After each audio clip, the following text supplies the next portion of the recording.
નમસ્કાર દર્શક મિત્રો, સચ્ચા સમાચારમાં તમારું સ્વાગત છે.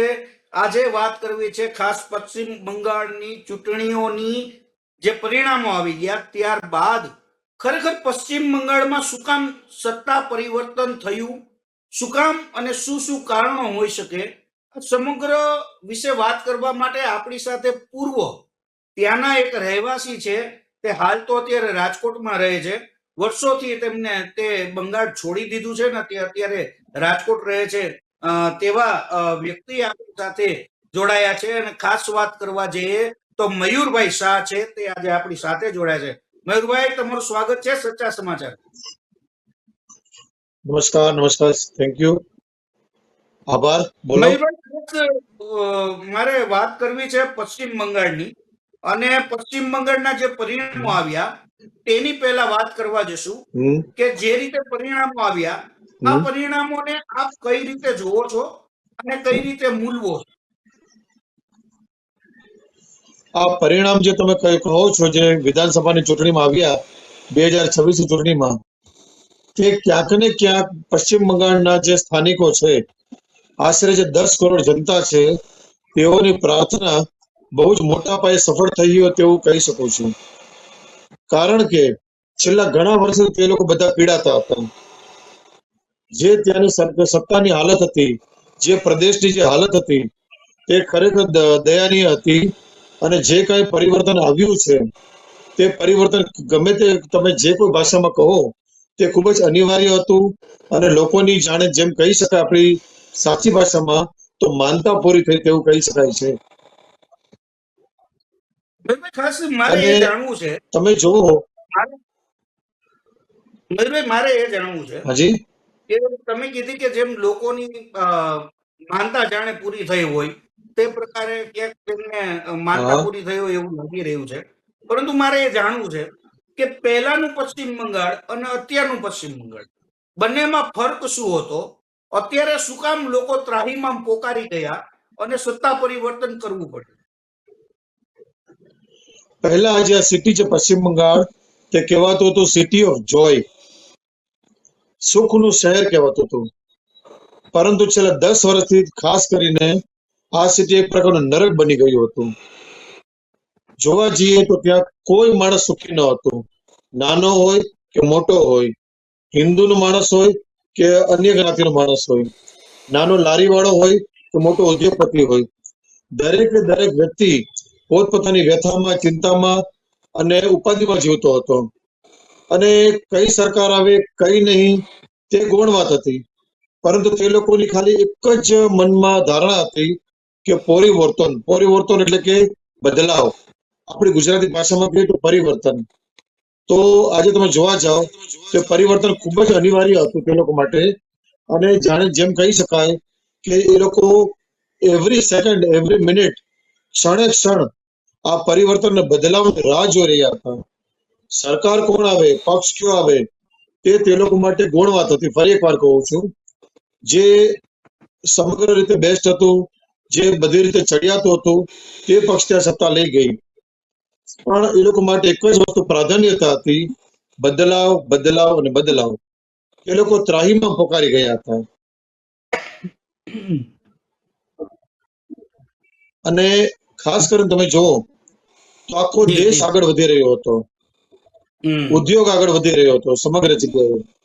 પરંતુ દુઃખદ વાત એ હતી કે પાણી, જમીન, લેબર અને બધી વસ્તુનું ઉત્પાદન વાળું સ્થાન ધરાવતું પશ્ચિમ બંગાળ સંપૂર્ણ રીતે પાછળ હતું. તમને તેનું રાજધાની કલકત્તામાં ગયા પછી એવું લાગે કે જાણે તમે બહુ જ વિશાળ ગામડામાં આવી ગયા છો.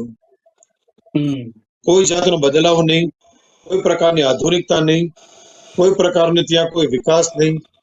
અને બસ માત્ર ને માત્ર મમતા દીદીના ત્યાંના તત્કાલીન મુખ્યમંત્રી, જેઓ ગઈકાલે ચૂંટણી હારી ગયા 15,113 વોટથી, તેઓના ત્રાસથી ત્યાં મિની બાંગ્લાદેશ બની ગયું હતું. બોર્ડર ખુલી ગઈ તો મમતાજી એનો મહત્વ ફાયદો પાડ્યો. હું તમારા માધ્યમથી કોઈ જ્ઞાતિવાદ કરવા નથી માંગતો, લઘુમતીને ખરાબ કહેવા નથી માંગતો, પરંતુ બાંગ્લાદેશના જે લઘુમતીઓ જે દેશમાં પ્રવેશ કર્યો, ખાસ કરીને પશ્ચિમ બંગાળમાં, તમે જોવા જાઓ કે સિટી ઓફ જોય કાયદેસર સિટી ઓફ બ્લડ બની ગયું હતું. એક લોકોનું જીવન જાણે અસ્ત વ્યસ્ત થઈ ગયું હતું. લોકો જ્યાં હતા ત્યાં ને ત્યાં રહી ગયા હતા અને રાહ જોઈને બેઠા હતા ક્યારે તેમને બાળકો મોટા થાય, ક્યારે તેઓ વિદેશ ભાગી જાય, ક્યારે તેઓ ગુજરાતમાં આવી જાય. ઘણા હૈદરાબાદ જતા રહ્યા, ઘણા મહારાષ્ટ્ર જતા રહ્યા, ઘણા અહીંયા અમદાવાદ જતા રહ્યા. જ્યાં ત્યાં લોકો નીકળી ગયા.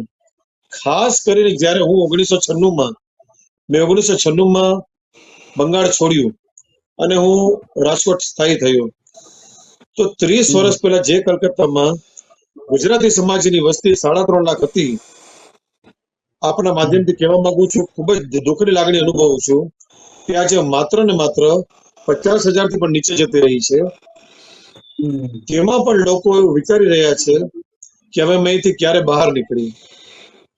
પરંતુ જ્યારે મેં મારા મિત્ર સર્કલો, જૂના સ્કૂલ ફ્રેન્ડ્સ, મારા સંબંધીઓનો અભિપ્રાય પરમ દિવસે જ્યારે નવી સરકાર ત્યાં આવી, તૃણમૂલ કોંગ્રેસ જ્યારે હારનો સામનો કર્યો, ત્યારે સૌના મોઢામાં, સૌના ચહેરામાં, સૌની જીભમાં જાણે હરખની લાગણી હતી. તેઓ ત્યાં સુધી કહ્યું કે હૈશ, અમે આઝાદ થયા, હવે અમે કલકત્તા નહીં છોડીએ, હવે અમે બંગાળ નહીં છોડીએ.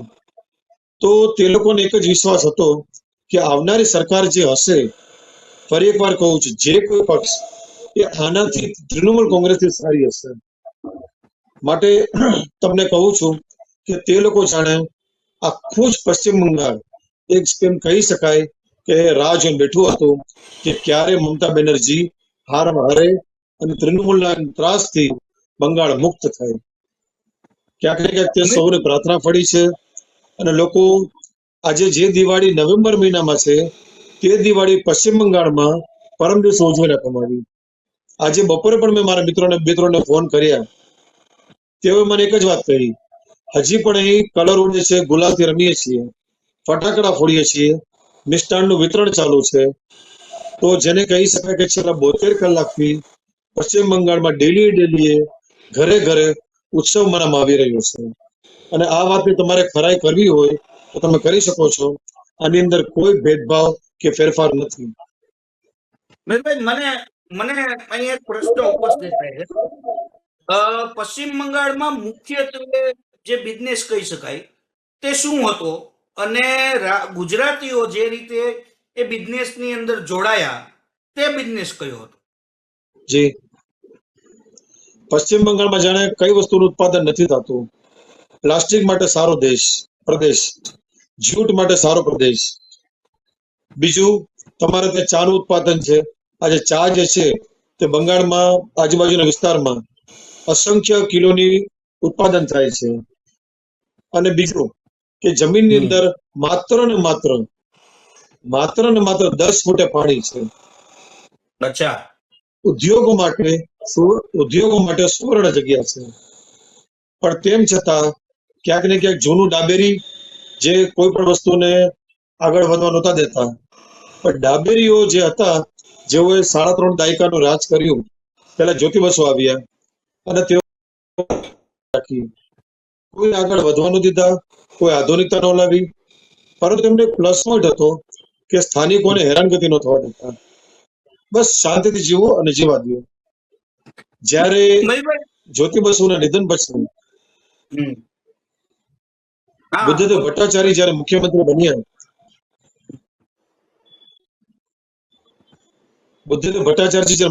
બન્યા, ત્યારે તેઓએ ટાટા કંપની સાથે સંપર્ક કરી સિંગુરમાં તેમને જમીન આપી, જમીનનું સંપાદન કર્યું, ઉદ્યોગ લાવવાનો શ્રી ગણેશ કર્યા. ક્યાંક ને ક્યાંક પશ્ચિમ બંગાળના સ્થાનિકોના નસીબમાંથી ઉદ્યોગ ન હતો અને તરત સત્તા પલટ થઈ. મમતા બેનર્જીએ ધમાલ કરી, ટાટાને ત્યાંથી નીકાળ્યા, ભગાડી દીધા, પોતે સત્તા પર આવી ગયા અને પશ્ચિમ બંગાળના જે સ્થાનિકો છે, બંગાળના સ્થાનિકો જ્યાં હતા ત્યાં ત્યાં આવી ગયા. મયુરભાઈ, ખાસ મને મારો બીજો પ્રશ્ન એવો છે કે મને એ સમજવું છે.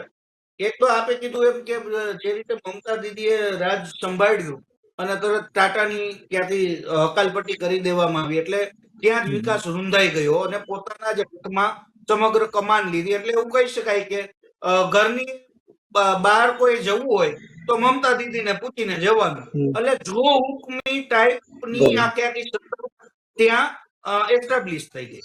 મને સમજવું છે ઈ કે સિટી ઓફ જોય કઈ રીતે કહેવાતું હતું, તેનું આ જે નામ કઈ રીતે પડ્યું હતું, અને અત્યારે જે રીતે તમે એમ કીધું કે સિટી ઓફ બ્લડ થઈ ગયું છે, આ બે વચ્ચેનો તફાવત મને સમજવો છે.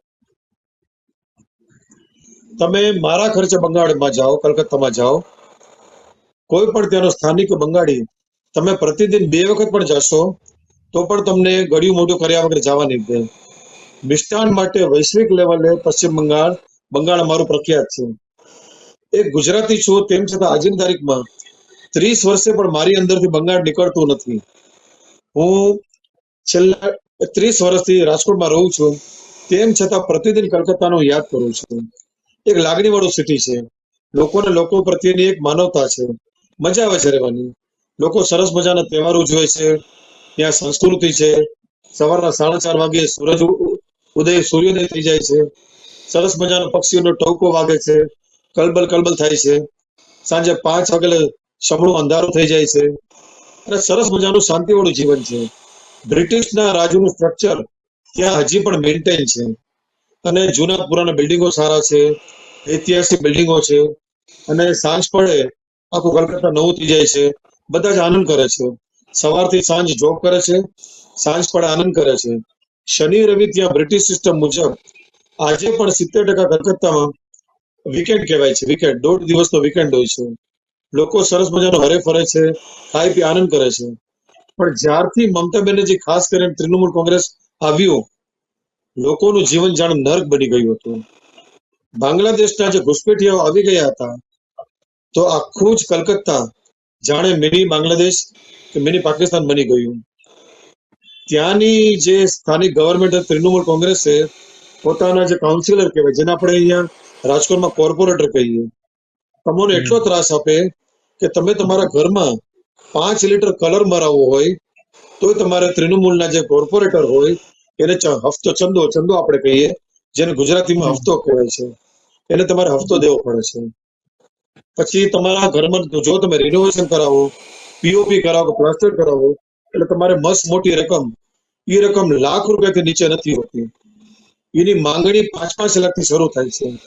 તમારી માલિકીનું ઘર, તમારું છત, એમાં જો તમે તોડફોડ અને રિપેરિંગ કરાવો છો, તેમ છતાં તમારે તૃણમૂલના માણસોને પૈસા દેવાના.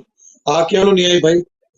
જે માણસ પોતાનું ઘર રિપેર કરાવી રહ્યો છે એ તો સ્વ ખર્ચે પોતાની રોજીરોટી કમાઈ છે અને દિવસ રાત મહેનત કરી પછી બધું કરે છે, પોતાનું ઘર રિપેર કરાવે છે. કે ગામમાંથી પૈસા ચોરી કરી નથી આવ્યો. તમને મારો દાખલો દઉં, 1996માં મારા દિવ્યાંગ મારા સ્વર્ગસ્થ ફાધરે નવું સ્કૂટર લીધેલું હતું, બજાજનું સ્કૂટર. ખૂબ જ હસવાની વાત છે, સંક્ષેપમાં કહું છું.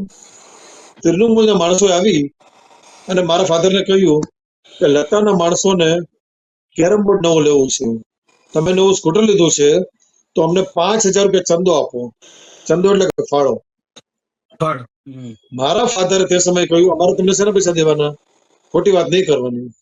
તે લોકો જતા રહ્યા. 20મી મિનિટે જયારે અમે અમારા ફ્લેટ થી નીચે આવ્યા તો જોયું કે સ્કૂટરની સીટને જોરદાર બ્લેડ મારી દીધી. મને એ સીટની બ્લેડ 2,000 રૂપિયામાં આજથી 30 વર્ષ પહેલા પડી હતી. તો મારા જેવા અસંખ્ય માણસો ત્યાં હેરાન થયા હતા. તહેવાર આવે કે કોઈ પણ મોટો પ્રસંગ આવે તો તમારે એ લોકોને પહેલા રાજી રાખવાના. આને કહેવાય છે તુષ્ટિકરણ. તો તુષ્ટિકરણથી ત્યાંની પ્રજા ત્રાહી માં પોકારી ગઈ હતી. માટે અત્યારે એ લોકો એક જ અપેક્ષા રાખીને બેઠા છે કે નવી સરકાર અમારી સમસ્યાઓનો અંત લાવશે, અમોને સારું જીવન આપશે અને ક્યાંક હવે અમે આ જંગલ રાજમાંથી બહાર નીકળશું. યુપી જે જમાનામાં બિહાર, ઓરિસ્સામાં નક્સલવાદ ખરાબ ગણાતું, પરંતુ મમતા દીદીના રાજે આ લોકોનું જીવન, જેને કહેવાય લાઈવ નરક કરી નાખ્યું હતું. એક પણ કલકત્તાના સ્થાનિક ફોન કરો, કોઈ દિવસ સારી વાત કરે છે નહીં. ભાઈ ધંધા પાણી કેમ છે? ચાલે છે. જીવન કેવું છે? ઓકે છે. કેમ ભાઈ? આટલું મોટું વિશાળ સિટી છે, તેનું તમે ક્ષેત્રફળ માપજો તો તમને મહારાષ્ટ્ર બોમ્બે પર ટૂંકું પડશે. તમને કહી દઉં, કલકત્તા એટલું સરસ સિટી છે. પરંતુ ક્યાંક ને ક્યાંક હા, એક તમને એ પણ કહું છું કે શરૂઆતમાં 1-2 વર્ષ મમતા બેનર્જીએ જે પોતાની તાકાતથી અને ક્ષમતાથી આગળ આવ્યા હતા, ત્યારે લોકોને એમ પણ થયું કે આ એક સાચી લડાયક નેતા છે, આમ છે તેમ છે. ત્યારે તેઓ કોંગ્રેસ સાથે સંકલનમાં હતા, જોડાયેલા હતા. કોંગ્રેસની વિચારધારા જે 70 વર્ષ જૂની રાજકીય પાર્ટીની છે, રાષ્ટ્રીય પાર્ટીની, કમસે કમ લોકોને જીવવા દેતા હતા. જ્યારે મમતા બેનર્જી કોંગ્રેસમાંથી વિલય થયો, અલગ થયા, ત્યારથી એ વ્યક્તિ સાવ બદલાઈ ગઈ. હું અહીં કોંગ્રેસ પાર્ટીના વખાણ નથી કરી રહ્યો, પરંતુ કમસે કમ લોકોને જીવવા દે છે. એટલે ત્યાર પછી લોકોએ જ્યારે તૃણમૂલ કોંગ્રેસના પરાણે સ્વીકારવા પડ્યા અને ગલી ગલી શેરી શેરીએ બાંગ્લાદેશના ઘુસપેઠિયાઓનો જે ત્રાસ વધતો ગયો તે પરમ દિવસ સુધી બરકરાર હતો. આજે તમને તમારા સંબંધી ગુજરાતી કોઈ કલકત્તામાં રહેતા હોય તો ભવાનીપુર, હાજરા, સોલ્ટલેક, રાસબિહારી, ગરિયાહાટ, ટોલીગંજ, આ બધામાં ગુજરાતી સમાજનો ફેલાવો થયેલો છે. ખાસ કરીને ભવાનીપુર વિસ્તારમાં એ એક મિની ગુજરાત જ છે. તમે જાઓ એટલે ત્યાં પણ તૃણમૂલના કાર્યકરોએ એવી શરત મૂકી કે તમે કોઈ પણ બિલ્ડિંગ નવું બનાવો છો, તેમાં જેટલા પણ ફ્લેટ બને છે એમાંથી 20% ફ્લેટ તમારે બાંગ્લાદેશી મુસલમાનને આપવાના.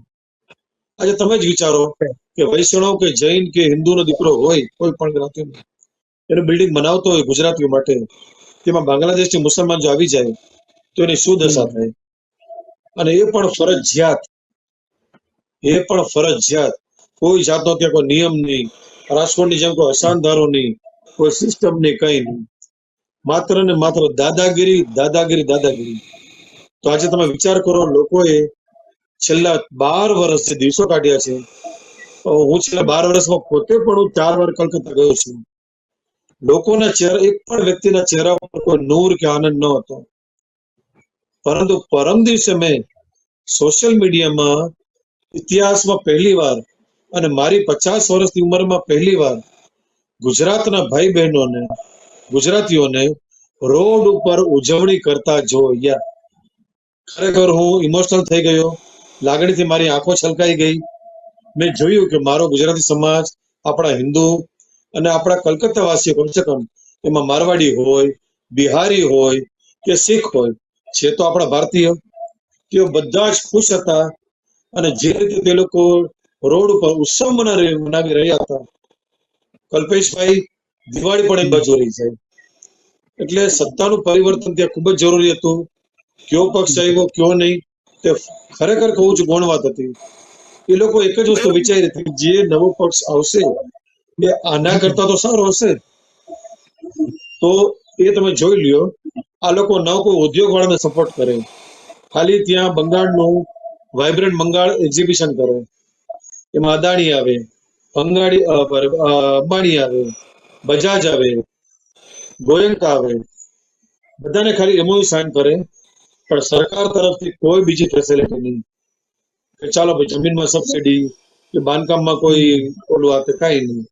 એ લોકો માત્ર કલકત્તામાં આવે, ત્યાં નેતાજી ઇન્ડોર સ્ટેડિયમ છે, ત્યાં ખાલી તે લોકોને બોલાવી અને આસ્થા કરી અને વાત પૂરી કરી નાખે.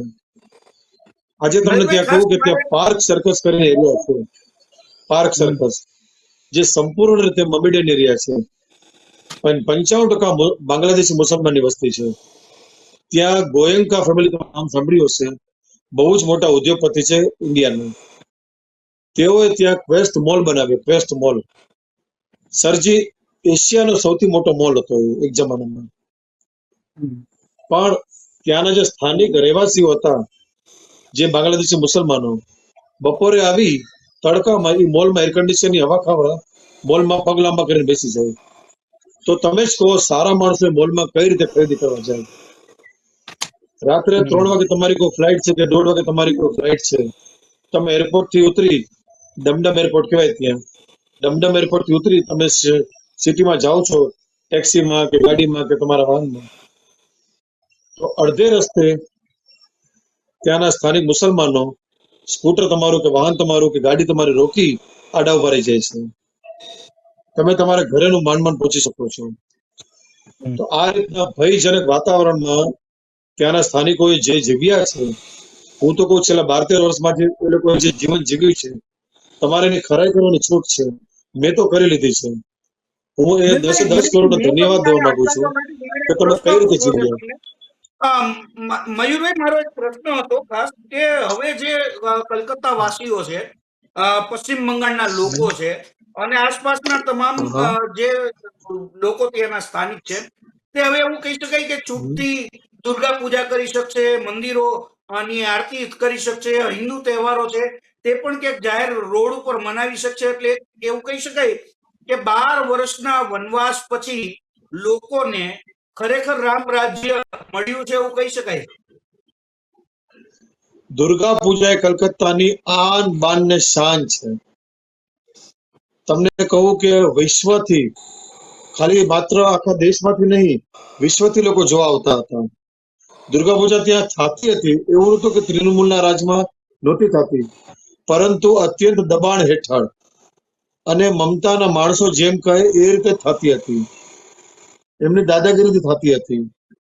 પરંતુ હવે જે થશે, કદાચ આપણે એવું સારું ઈચ્છી શકીએ કે આસ્થાથી, શ્રદ્ધાથી અને ધાર્મિકતાથી થશે.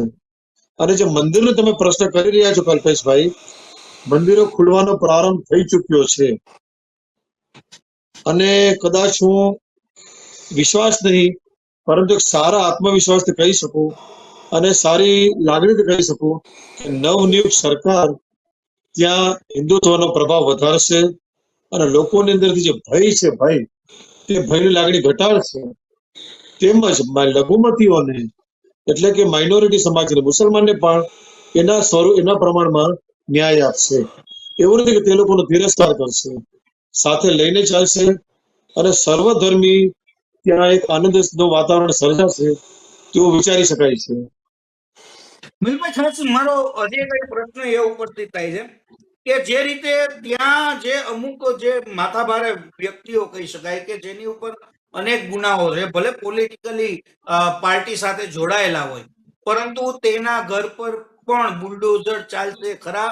અને આ બુલડોઝર ચાલ્યા બાદ એવું કહી શકાય કે પશ્ચિમ બંગાળના લોકો છે તેને આંશિક રાહત મળશે ખરા. આંશિક નહીં, મહત્તમ રાહત મળશે. તમે ગઈકાલે સોશિયલ મીડિયામાં જોયું હશે કે ડાયમંડ હાર્બરના જે પાસે વિસ્તારમાં મિસ્ટર પાલ કરીને એક એન્કાઉન્ટર સ્પેશિયાલિસ્ટને ગૃહ મંત્રાલયે 5 વર્ષ માટે કલકત્તામાં નિમણૂક કરી દીધા છે. એમની જે નિયુક્તિ છે કે ક્યાંક ને ક્યાંક કલકત્તાનો જે સ્થાનિક છે તે મા દુર્ગાને સાક્ષી રાખી અપેક્ષા રાખી સારો વિચાર કરી શકાય કે તેઓ કલકત્તાવાસી શાંતિની ઊંઘ લઈ શકશે, હવે સારું જીવન જીવી શકશે. જે મિસ્ટર પાલ આવ્યા છે તેઓ એન્કાઉન્ટર સ્પેશિયાલિસ્ટ. મગભાઈ, ખાસ અહીંયા એવું પણ પૂછીશ કે ખાસ જે રીતે ચૂંટણીઓના પરિણામ આવ્યા ત્યારબાદ આગ ચંપીના બનાવ પણ સામે આવ્યા છે, લોકોની હિંસા પણ ક્યાંક સામે આવી છે. તેની સામે એવું કહી શકાય કે ભાજપ છે તે હવે બાઈ ચડાવીને જવાબ આપશે. નવી સરકારના માણસો પણ થોડા તોફાની હોઈ શકે છે અને થોડું શું છે કે તે સિટી ધમાલ માટે પ્રખ્યાત છે, જે બહુ દુઃખદ વાત છે. મારું વતન છે, જૂનું વતન, મારું જન્મસ્થાન છે. હું આવું બોલું તો મને પણ નથી ગમતું, પણ નાના મોટા ચમકલા ત્યાંનો ટ્રેડમાર્ક છે. 2-4-15 દિવસ ચાલશે. હજી રાતોરાત આટલો જૂનો દૂષણ સડો ક્લિયર નહીં થાય, પરંતુ તે વસ્તુ જે છે આ એક થોડીક શરૂઆતમાં થોડી બદલાની રાજનીતિ થાય છે, જે કદાચ આગળ આવનાર દિવસોમાં સુધારો થઈ જશે.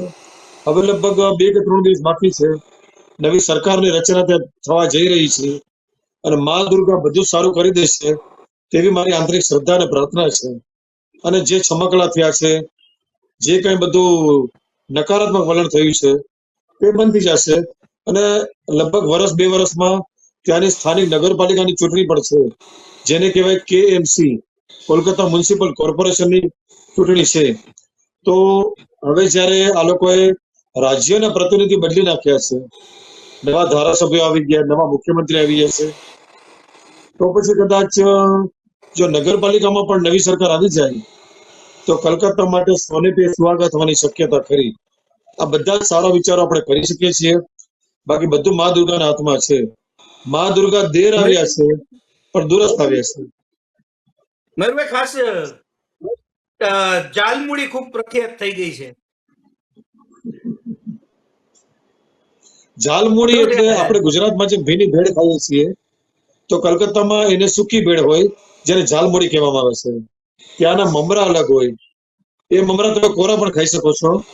જો તમારે ખાવા હોય તો તમારી માટે હું મગાવી દઈશ. અને એક બંગાળી સમાજની અંદર જી જી એક જી. બંગાળી સમાજની જે લાગણી છે તે જાલમુડીમાં સમાયેલી છે.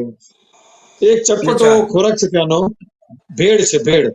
એ ખાવાની અલગ મજા છે અને એટલી બધી જેમ સસ્તી છે. મહારાષ્ટ્રમાં જેમ જેમ મહારાષ્ટ્રમાં કહેવાય કે વડાપાવ છે તે નાના માણસોનું પેટ ભરવા માટેનું સફિશિયન્ટ ફૂડ વડાપાવ છે. રાજકોટની કરવામાં આવે તો રાજકોટનું ફૂડ હોય. એવી જ રીતે અનેક અનેક વિસ્તારોની અંદર જુદા જુદા ફૂડ હોય. એ જ પ્રકારેનું જાલમુડી એટલે કલકત્તાના નાના માણસોનું એક નજીવા રૂપિયે પેટ ભરાતું ફૂડ કહી શકાય છે. કલ્પેશભાઈ, તમે જે કોઈ વસ્તુ વિચારો તે ખાવાનો આનંદ તમને કલકત્તામાં મળશે જ. એમાં પણ જો તમે મારા જેવા સ્થાનિક સાથે કલકત્તામાં આવશો અને રિટર્ન આવશો તો 2 દિવસમાં તમારું 4 થી 5 કિલો વજન વધી જશે. એની ગેરંટી બાંયધરી હું લઉં છું. ત્યાં તમને મિષ્ટાનની મજા આવશે, પૂચકાની મજા આવશે. પૂચકા એટલે કે પાણીપુરી. પાણીપુરી. પૂચકાની મજા આવશે. પછી ચિલ્લાની મજા આવશે. ચિલ્લા એટલે કે પુડલા. ત્યાંની તમને રેસીપી અને મેનુ કાર્ડ આપું તો તમને અઠવાડિયું ટૂંકું પડશે. ખૂબ જ આનંદમય શહેર છે અને ત્યાંના લોકોને ખુશ સોશિયલ મીડિયામાં જોઈ હું એક આંતરિક લાગણી અનુભવું છું. હું કોઈ રાજકીય પક્ષ તરીકે વાત નથી કરી રહ્યો, પણ મને ત્યાંનો સ્થાનિક છું એટલે મને એક લાગણી 2 દિવસથી છલકાય છે. ત્યાંના પણ એવું લોકોનો કહી આનંદ જોઈ શકાય હું કે પોતે આનંદિત છું. પણ એવું કહી શકાય કે જે તૃણમૂલ કોંગ્રેસનું જે સડો હતો તેના ઉપર બરોબરની દવા કરવામાં આવી છે અને આ દવા થતાની સાથે ક્યાંક કલકત્તા વાસીઓનો પેટનો દુખાવો પણ શમી ગયો છે એવું કહી શકાય. 100 માંથી 100 માર્ક્સ આપીશ તમારી વાતને. ત્યાંના સ્થાનિકો, મેં તમને શરૂઆતમાં જ કહ્યું કે માનતા રાખીને બેઠા હતા, માનતા રાખીને. જો આ ચૂંટણીમાં મમતા બેનર્જી રિપીટ થાત 2026માં, તો તમારા ડંકાની ચોટ ઉપર તમને કહું છું, ઓછામાં ઓછા કલકત્તાના 500 જણા કલકત્તા છોડી દે. ગુજરાતીની વાત કરું છું. એમ કહી શકાય કલ્પેશભાઈ કે બોરિયા બિસ્તરા બાંધીને બેઠા હતા. ક્યાંક ને ક્યાંક દુર્ગામાએ તેમની સામુ જોયું, પ્રભુએ તેમની પ્રાર્થના સાંભળી અને પરિવર્તન એટલે બદલાવ આવ્યો છે. બસ અપેક્ષા એ જ રાખવાની છે કે બદલાવ સકારાત્મક આવ્યો છે. આ મયુરભાઈ, એક છેલ્લો કલકત્તાવાસીઓ, પ્રશ્ન અહીંયા પૂછવા માંગીશ આપને કે ખાસ એવું કહી શકાય છે કે નરેન્દ્ર મોદી છે તે વિકાસની રાજનીતિ કરતા હોય છે અને સાથોસાથ ટુરિઝમ ક્ષેત્રે પણ ક્યાંક ને ક્યાંક વિકાસ રૂંધાયેલો હોય તેને વેગ આપતા હોય છે. તો એવું કહી શકાય છે કે બંગાળમાં તો અનેક વસ્તુ જોવા જેવી, માણવા જેવી અને વિકાસ કરવા જેવી અનેક જગ્યાઓ, વસ્તુઓ છે. તો આ વિકાસ જરૂરથી થશે ખરા? જો આ નવનિયુક્ત સરકાર ઈમાનદારીથી અને જે પોતાના જે વચનો આપ્યા છે, તો તમારા માધ્યમથી હું ફરી એકવાર લખીને દેવા તૈયાર છું કે 6 મહિનામાં 180 દિવસમાં બંગાળની શકલ બદલી જવાની શક્યતા છે. હા, એક જ વસ્તુ છે કે આ સરકારે પોતાની કહેલા વચન પાળવા પડશે અને ઈમાનદારીથી કામ કરવું પડશે, જેથી આ કલકત્તાના નિર્દોષ માણસો, બંગાળના નિર્દોષ માણસો પાછા ખુશીના આનંદમાં પરિવર્તન થઈ શકે છે. બસ આપણે એક જ વસ્તુ વિચારવાની છે, તે લોકોનું સારું થાય. મયુરભાઈ, એક છેલ્લો પ્રશ્ન પૂછીશ અને આપની આજની ડિબેટ અહીંયા અટકાવું છું. મયુરભાઈ, આપની દ્રષ્ટિએ શું માનો છો, બંગાળ હવે મુક્ત થયું છે એવું કહી શકાય છે ખરા? છેલ્લા 72 કલાકથી એ લોકોના જે આનંદનો વિડીયો જોઉં છું, મેં તમને પહેલા પણ કહ્યું કે ગુજરાતી સમાજની વ્યક્તિ, ગુજરાતી સમાજની બહેનો રોડ ઉપર પ્રથમવાર ઉજવણી કરવા આવી.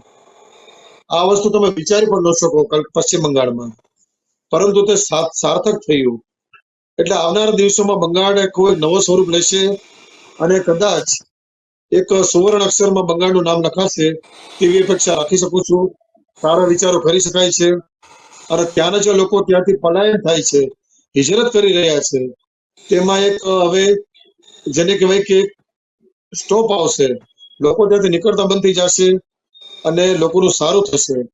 અને મને મારી આંતરિક લાગણી કદાચ મારા છેલ્લા શ્વાસ સુધી કલકત્તા સાથે જોડાયેલી રહેશે તે હું તમને તમારા માધ્યમથી કહેવા માંગુ છું. હું રહું છું રાજકોટમાં, પણ આજની તારીખમાં પણ મારું જીત નથી. આપ અમારી સાથે જોડાયા, આપની અંતરની લાગણી અમે સમજી શકીએ છીએ, કારણ કે આપ વર્ષોથી ત્યાં તમારી જન્મભૂમિ રહી છે, સાથોસાથ તમારી કર્મભૂમિ છે તેને રાજકોટ બનાવી છે, પરંતુ જ્યાં જન્મ થયો હોય તે ભૂમિને ક્યારેય ભૂલી ન શકાય. એટલે એવું કહી શકાય છે કે હરખના આંસુ આજે તમારી આંખમાં જોવા મળી રહ્યા છે. એવી આશા બિલકુલ. રાખીએ છીએ કે આવતા દિવસોની અંદર પરિણામો આવ્યા છે અને આજ બંગાળના પરિણામોને ધ્યાને રાખી અને આગામી દિવસોમાં બંગાળનું ખૂબ સારું થશે અને જે રીતે લોકો માં દુર્ગાની પૂજા કરવા માટે થનગની રહ્યા હતા તે આજે એવું કહી શકાય છે કે તે દુર્ગા પૂજા તેની મન મરજીથી કરી શકશે. અને છેલ્લે એવું કહી શકાય છે કે એક લાંબા વનવાસ બાદ હવે બંગાળની અંદર રામ રાજ્યની ફરીથી શરૂઆત થવા જઈ રહી છે. એટલે હવે જે રીતનો વિકાસ છે અને જે રીતનો ટુરિઝમ ક્ષેત્રે વિકાસ છે તેના ઉપર લોકોની મીટ મંડાય છે, લોકોની આ આશા છે તેના ઉપર પાણી ન ફરી વળે તેવી પણ ક્યાંક લોકો વાત કરી રહ્યા છે. બીજી તરફ જે રીતે વિશ્વાસ મૂકી અને જે સરકારને નવી રણનીતિ ઘડી અને જે રીતે નવા નીતિ નિયમો સાથે બંગાળમાં પ્રવેશ આપ્યો છે ત્યારે લોકોની સુખાકારી જરૂરથી થશે તેવું કહી શકાય છે. વધુ જ આવા અપડેટ સાથે આપણે મળતા રહીશું. આપશો રજા. નમસ્કાર.